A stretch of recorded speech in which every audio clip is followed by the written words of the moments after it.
She was standing near the entrance when he first noticed her. Not crying, not asking for attention, just standing there, holding a folded piece of paper with both hands, as if letting go of it might make her disappear. The auditorium was already filling up. Rows of chairs creaked softly as parents settled in, cameras ready, whispers bouncing off the walls. On the small stage, a curtain hung half open, revealing props carefully arranged for a performance that meant everything to the children involved. To the adults, it was just another school event. To the children, it was proof. Proof that someone was watching. He hadn't planned to stay. The CEO had only come because his assistant insisted. It was a good community appearance. A brief visit. A few polite words. A donation. Then back to the quiet efficiency of his world. He stood near the aisle, scanning the room with practiced detachment. That's when he noticed something strange. Every child in the front rows had someone sitting beside them. A mother leaning in close. A father holding a program. A grandparent smiling proudly. Every seat, except one. In the very center of the first row, a small space remained empty, and next to it sat the girl. She was dressed neatly, her shoes polished, her hair pulled back with care. She looked ready, too ready, like someone who had prepared alone. He looked away at first. It wasn't his business. He had trained himself over years to ignore small absences like that. Absence was common, predictable, not something you lingered on if you wanted to keep moving forward. But then she looked up. Their eyes met. She hesitated, as if reconsidering something she had already decided. Then she stood. The murmur of the room faded as she walked toward him, her steps careful, deliberate. Not rushed, not dramatic, just honest. She stopped a few feet away, looked up, and spoke. "Sir, could you sit next to me, just today?" Her voice didn't tremble. That's what made it harder. He blinked, unsure he had heard her correctly. "I don't need anything," she added quickly. "You don't have to talk, or clap, or stay long." She gestured toward the empty chair. "I just don't want to be the only one." For a moment, the world narrowed to that sentence. If this story has already caught your attention, stay with it. Sometimes the smallest moments are the ones that change everything, and stories like this only work because people choose to listen all the way through. He glanced around instinctively, half expecting someone to rush over. A teacher, parent, someone to explain, to intervene. No one did. The seats around the girl were already filled. The people in them focused forward, unaware of the quiet gap forming in front of them. He looked back at her. Up close, he noticed details he hadn't from a distance. The careful way she held herself. The way she kept her shoulders straight, as if refusing to look defeated. He had sat in boardrooms with billion-dollar deals on the line and felt less pressure than he did in that moment. "I'm not," he began, then stopped. What was he not? Her father? Her family? Someone who belonged there? She wasn't asking him to be any of those things. Just present. He exhaled slowly. "All right," he said. Her eyes widened, not with excitement, but with relief. He followed her back to the front row. As he sat, the chair felt heavier than it should have. She folded the program and placed it neatly on her lap, hands resting on top, as if this small arrangement required respect. "Thank you," she whispered. The lights dimmed. The performance began. Children stepped onto the stage, their voices echoing through the room. Lines were forgotten, cues missed, songs sung a little off-key. Parents smiled anyway. Phones were raised. Applause came easily.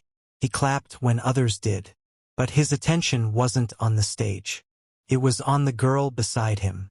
She sat very still, not performing yet, just watching. When her name was announced, she stood. Before stepping onto the stage, she glanced back at him, not to check if he was watching, but to make sure someone was there. He nodded once. That was enough. As she took her place among the other children, he felt something unfamiliar settle in his chest. Not pride, responsibility. If you've ever been in a room full of people and still felt alone, you understand what this moment means. Supporting the channel helps us keep telling stories that explore those quiet truths. The performance continued, and with every passing minute, he realized this was no longer a brief appearance. It was a commitment, one he hadn't planned, and one he couldn't walk away from without consequences. Not for her, and not for himself. She performed well, not perfectly, but honestly. Her voice wavered once, just slightly, and when it did, she searched the audience for the empty chair, the place where no one ever sat. This time it wasn't empty. Her eyes found him. He didn't smile. He didn't wave. He simply stayed. And somehow that steadiness carried her through the rest of her lines. When the performance ended, applause filled the auditorium. Parents stood. Cameras flashed. Children bowed awkwardly and hurried off stage, faces glowing with relief. She returned to her seat quickly, her steps lighter than before. "It wasn't bad," she said quietly, as if saying it out loud might make it true. "It was brave," he replied before he had time to reconsider. She looked at him, surprised. Most adults praised results. Very few noticed courage. For a moment, they sat in silence as the room slowly emptied. Conversations overlapped. Compliments were exchanged. Schedules were discussed. The noise of normal life resumed. No one spoke to him. No one spoke to her. It was as if they existed in a small pocket of space the rest of the world hadn't noticed. A woman eventually approached. A teacher, judging by the clipboard and the tired kindness in her eyes. "Thank you for sitting with her," she said softly. She didn't think anyone would. He nodded, unsure what to say. The teacher hesitated, then lowered her voice. "Her mother works nights. She tried to come." The explanation was brief. Not dramatic, just factual. The teacher smiled at the girl. "You did wonderfully." When she walked away, the girl folded the program again, carefully, the same way she had before. "You didn't have to stay," she said. "But you did." He considered the truth. "I suppose I did," he replied. They stood to leave. The crowd had thinned, the energy fading into echoes. At the exit, she stopped. "I don't want you to feel stuck," she said suddenly. "You can go now." The words were small, but they carried weight. He looked down at her, at the way she offered him an exit before asking for more. "I'm not in a hurry," he said. She nodded, accepting the answer without pushing. They stepped outside into the late afternoon air. The sky had begun to soften, sunlight stretching long across the pavement. Parents waited near the gates, some kneeling to embrace children, others already distracted by phones and plans. No one waited for her. He noticed. She noticed him noticing. "I usually walk," she said, adjusting the strap of her bag. "It's not far." He glanced at the street, then back at her. "Would you mind some company?" he asked. She shrugged, but there was a quiet approval in it. They walked side by side, not holding hands, not talking much, just moving at the same pace. She told him small things. Her favorite subject, the library near her building, the way the city sounded different at night.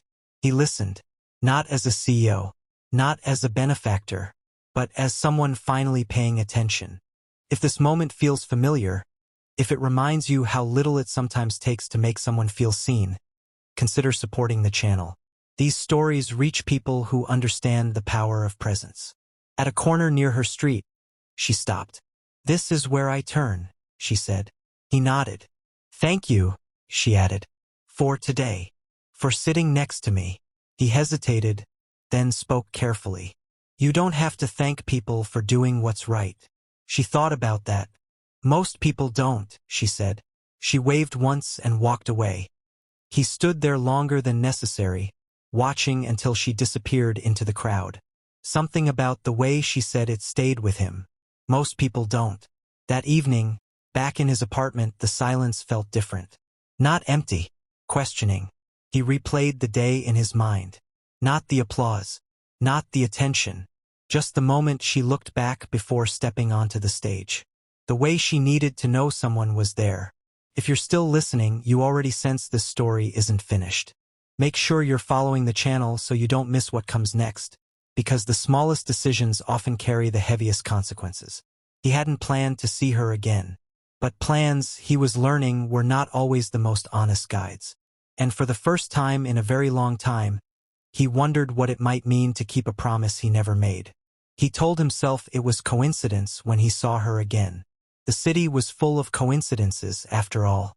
Millions of people crossing paths every day. It was easy to believe that some of them were meaningless. But this one didn't feel that way. He noticed her from across the street near the library she had mentioned. She was sitting on the low steps outside, her backpack beside her, a book open on her lap. She read slowly, carefully, as if she didn't want to miss anything. He stopped without realizing he had. For a moment, he considered turning away. This wasn't part of anything. There was no reason to interrupt her afternoon. He had already done what she asked. Sat beside her. Stayed. Left. That should have been enough. But then she looked up. She recognized him instantly. Not with surprise. With familiarity. Like someone recognizing a place they'd already been. She closed the book and stood. "You came back," she said. Not accusing, not excited. Just observing. "So did you," he replied. She smiled faintly at that. "I come here every day," she said. "It's quiet." He nodded. Silence, he was beginning to understand, meant different things to different people. They sat on opposite ends of the steps, not too close, not far enough to suggest distance. The city moved around them, loud and impatient, but the space between them felt oddly protected. He asked about the book. She told him why she liked stories where people changed slowly, not all at once. Where no one was rescued dramatically, but where small choices added up to something better. "They feel more real," she said. He didn't tell her how much that mattered. Instead, he asked, "Does your mother know you're here?" "She does," she said quickly. "She'll pick me up later." He believed her. Not because he needed to, because he wanted to. If the story is making you think about how trust begins. Not with big promises, but with small moments. Supporting the channel helps us keep telling stories that value that truth. Over the next few weeks, these moments repeated themselves. Never planned. Never announced. Sometimes they talked. Sometimes they didn't. He learned that she noticed things most adults ignored.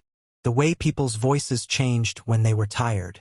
The way buildings felt different depending on the time of day. The way being alone didn't always mean being lonely. She learned very little about him. And that was intentional. He didn't want to fill the space with explanations.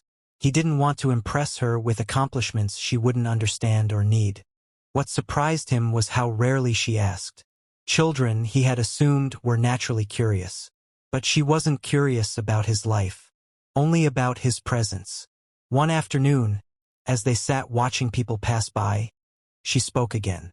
"Will you come next time too?" He didn't answer immediately. Next time was an invitation he hadn't prepared for. "I don't know," he said honestly. She nodded, accepting uncertainty without disappointment. "That's okay," she said. "I just wanted to ask." Something about that, asking without expecting, unsettled him. In boardrooms, every request came with leverage.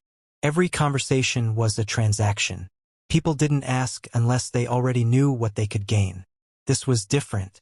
That evening, he found himself reviewing documents at his desk and realizing he couldn't remember what he had just read. His thoughts kept returning to the same image. A girl on library steps, reading slowly, unbothered by the world rushing past her. He closed the file. For the first time in years, productivity felt less urgent than clarity. If you're still here, you already know this story isn't about a single day or a single seat in an auditorium. It's about how quiet connections grow when no one is watching. The shift became noticeable. His assistant remarked on it first. "You seem less distracted," she said carefully, "but also less impatient." He didn't respond. He wasn't sure how to explain that impatience had lost its usefulness. One afternoon, he arrived later than usual. She wasn't there. The steps were empty. The space beside him felt larger than it should have. He waited longer than he intended. Still nothing. A thought crept in, unwelcome, unfamiliar, concern. He told himself it was irrational. She had a life beyond this routine. He had no claim to her time. And yet, the next day she returned. "I was sick," she said simply. "Nothing bad." He nodded, relieved more than he cared to admit. She looked at him closely. "You thought I wouldn't come back," she said. He didn't deny it. "People leave," she continued. "But sometimes they come back too." It wasn't a lesson. It was an observation. One that settled somewhere deep inside him. That night, as he stood alone in his apartment, surrounded by everything he had worked for, he realized something unsettling. He had built a life where leaving was easy, and staying had never been required. If this realization resonates with you, if it feels uncomfortably familiar, make sure you're following the channel. Stories like this don't rush the truth. They let it surface when you're ready. He didn't know what this connection was becoming. He only knew that whatever it was asking something of him. Not money, not status, but consistency. And that, he was beginning to understand, was the rarest thing he had ever been offered. The invitation arrived quietly, not in an envelope, not through a call. It came in the form of a sentence spoken almost casually, as if it didn't carry the weight it did. "My mom asked if you want to come over," she said one afternoon, her eyes fixed on the ground. "Just for dinner. You don't have to." He stopped walking. Dinner. It was a word he hadn't associated with meaning in years. Dinners were meetings, obligations, background noise for negotiations. They rarely involved presence. "I don't want you to feel weird," she added quickly. "She just knows you sit with me sometimes." Sit with me. She still framed it that way. Not you're important. Not you matter to me. Just presence. "I can say no," he replied carefully. She nodded. "I know." That was the problem. She always knew. That evening, he stood outside a small apartment building that looked like thousands of others. No doorman. No marble lobby. Just a metal door, slightly dented, and a buzzer with names written in uneven handwriting. He hesitated before pressing it. For a moment, he wondered when the last time had been that he'd stood somewhere with nothing to offer but himself. The door opened. Her mother was younger than he expected. Tired, but composed. The kind of tiredness that came from responsibility, not neglect. "Thank you for coming," she said. Not effusive, just sincere. The apartment was modest, clean, warm. The smell of food lingered in the air. They ate at a small table. No phones. No interruptions. Conversation was simple. Work schedules. School projects. Ordinary things. Extraordinary in their absence from his life. At one point, her mother looked at him directly. "She doesn't talk about many people," she said. "But she talks about you." He didn't know how to respond. "She says you listen," her mother continued. "That matters." The girl kept her eyes on her plate, embarrassed. Later, as he prepared to leave, her mother walked him to the door. "I don't know what this is," she said gently. "But whatever it is, thank you for treating her like she exists." The words landed harder than any accusation ever had. On his way home, his phone rang. A board member. Urgent. A deal had shifted. His presence was required overseas. Immediately, he listened in silence. "Yes," he said finally. "I'll handle it." The flight was booked for the next morning. He didn't tell the girl. Not because he wanted to deceive her, because he didn't know how. The days passed quickly. Meetings blurred together. Cities changed outside windows. Applause followed presentations. Success continued, uninterrupted.